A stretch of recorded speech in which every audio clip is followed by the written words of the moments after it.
In this video, I'll show you how to get a Walmart credit card.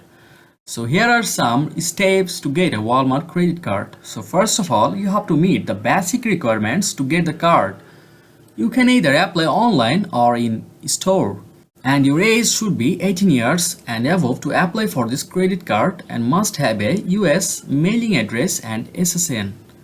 And the second one is Walmart credit card requires a credit score of around 630. So if you have a poor credit score around 630, you can also apply for a Walmart credit card. And if you are going for a Walmart Mastercard, then you will need to score of 700 plus.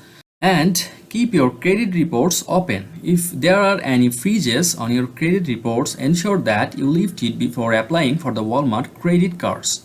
And apply in store. You can fill out an application at the jewelry counter or at a register in any Walmart store. And you can also apply for a Walmart credit card online and get instant approval for the card. In such cases, you will receive a temporary card number which you can use to make purchases immediately. And most of the applications get approved or denied instantly later the same day. In case you do not get instant approval, then it might take a week or a fortnight to hear back from Walmart credit card division. So here is how you can get a Walmart credit card. Thank you.